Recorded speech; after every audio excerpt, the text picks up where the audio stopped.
Jusqu'à 9h, Good Morning Business. Il est 7h43, on va parler de handicap au travail et le compte n'y est pas. 3,9% de travailleurs handicapés dans les entreprises, alors que l'obligation légale est à 6%. Et pour parler de ce sujet à l'occasion de la 24e édition de la Semaine européenne pour l'emploi des handicapés, le retour de Laure Closier. Bien sûr. Et à ses côtés, avec grand plaisir aussi, Frédéric Cloteau, le directeur de Vivre FM, diffusé en Ile-de-France et qui emploie 50% de personnes handicapées. Laure Closier, pourquoi c'est encore un sujet, le travail, le handicap ? Alors d'abord, c'est un super sujet parce que c'est une question de création de valeur et il faut convaincre l'offre et la demande de se bouger. L'offre, c'est-à-dire qu'il faut convaincre les entreprises que le handicap, c'est une richesse, c'est une diversité. Ça permet de résoudre un certain nombre de problèmes dans l'entreprise sur des postes très précis. Et puis il faut convaincre la demande, c'est-à-dire les personnes qui ont un handicap, que l'entreprise peut leur apporter quelque chose, qu'il faut tenter sa chance. Et c'est pour ça que c'est passionnant comme sujet. Effectivement, il y a encore énormément de choses à faire. Il y a des exemples, d'ailleurs on va faire tous les soirs sur BFM Business des portraits de gens atteints d'un handicap qui ont montré que non seulement ils étaient intégrés, mais que c'était des rôles modèles pour nous tous. Les sourds qui gèrent des notes de frais, les autistes passionnés par les process dans la tech, des compétences utiles à l'entreprise. Frédéric Cloteau, c'est cette prise de conscience qu'il faut mettre, qu'il faut réveiller. Elle n'est pas évidente. Elle n'est pas évidente parce que les entreprises continuent de voir le handicap en termes de problèmes et pas de solutions, c'est ce que disait Laure. Ça peut être une opportunité pour tout le monde que d'accueillir une personne différente et je pense qu'on est tous différents et que chaque entreprise en fait s'adapte à chacun d'entre nous. C'est pas uniquement parce qu'il manque un bras, une jambe ou que j'ai un problème psychique. La peur du handicap, elle est générée par une absence d'éducation et d'inclusion dès le départ. En fait, si on avait beaucoup plus d'écoles mixtes, des classes mixtes, et ben les enfants seraient éveillés tout de suite à la différence. Et là, il est un peu tard quand on arrive à 30-40 ans dans une carrière commerciale ou je sais pas quoi, pour se dire que finalement quelqu'un qui a un souci en apparence est au contraire quelqu'un qui peut être performant et m'apporter beaucoup de choses. Peut-être, pardon, non, oui, non mais le sujet en fait c'est que si je vous dis demain il va y avoir un travailleur handicapé qui va rejoindre l'équipe, vous pensez tout de suite qu'il y a quelqu'un en fauteuil roulant qui va venir.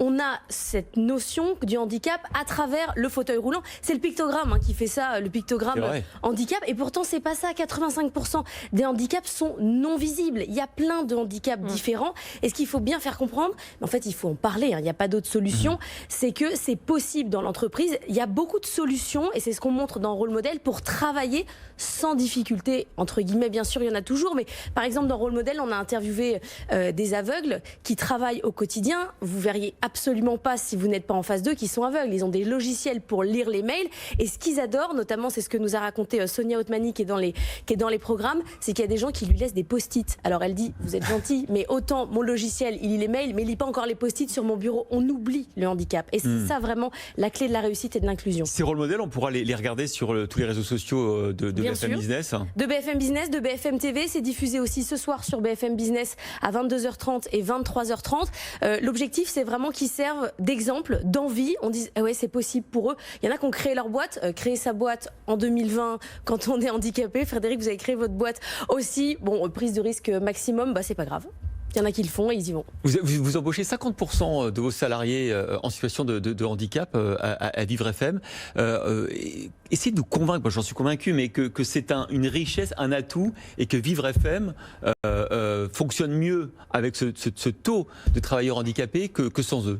Fonctionne pas mieux, elle fonctionne comme les autres aussi. Mais parfois mieux parce que la diversité c'est une richesse et on le voit dans les entreprises. Alors c'est aussi une fragilité, il ne faut pas se leurrer, il y a des choses auxquelles on doit penser dans ces cas-là, un peu particulières. J'ai aussi deux personnes aveugles qui sont à la réalisation et à l'animation des émissions, la réalisation avec une tablette en braille, et ça se fait parfaitement. Mais c'est vrai que quand je suis à l'antenne et que c'est cette personne-là qui réalise, il y a des choses que je peux pas faire, des signes, des choses comme ça. Donc le talkback, comme on dit, on parle dans le micro et tout ça. Quand on est en direct, c'est pas évident. Donc on doit quand même s'adapter.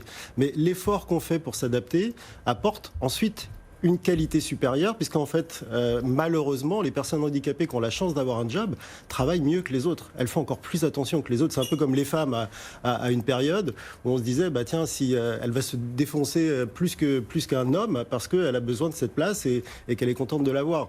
Donc le raisonnement est pas bon s'il est exprimé comme ça. En revanche, comme le disait Laure, il y a peu d'emplois pour les personnes handicapées. On en parle beaucoup cette semaine, mais c'est toute l'année que ça existe. Et quand ils en ont un, je vous jure qu'ils sont vraiment plus performants, plus bienveillants.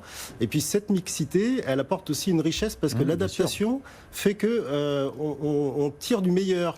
Je vais vous donner un exemple. Moi, j'ai plus d'une dizaine de personnes qui sont handicapées psychiques. Donc là, c'est transparent chez nous. Moi, j'arrive le matin à la radio, on va faire de la radio. Je ne vais pas m'occuper de personnes handicapées psy. Mais ils ont quelques travers ou quelques peurs. Et ben, quand on prend le contre-pied, par exemple, d'une personne qui parle très lentement, en radio, c'est super chiant. Et on en a un qui a un rythme, un débit qui est incroyable. Normalement, il ne passerait pas à la radio. On a mixé sa voix avec de l'animation, avec de l'habillage, des jingles, des choses drôles.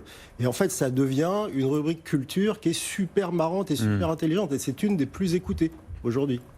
Alors, quand on regarde l'écart entre le taux de travailleurs handicapés 3,9% et le taux légal 6%, ça veut dire qu'il y a des entreprises qui continuent à préférer de payer plutôt que d'embaucher des travailleurs handicapés. Bien sûr, et le principal argument pour faire ça, c'est de dire qu'il n'y a pas les compétences clés et que du coup, on peut pas, donc on préfère payer. Donc il y a un double sujet, il y a vraiment un sujet offre et un sujet demande. Il faut une montée en compétences globale, que les gens qui sont en situation de handicap se disent c'est possible, je peux faire des formations, je peux avoir un job de cadre ou autre, et que les entreprises, elles, comprennent que c'est facile de s'adapter. On finit avec une anecdote, c'est Frédéric qui me l'a raconté. À la Française des Jeux, ils ont embauché un sourd aux notes de frais.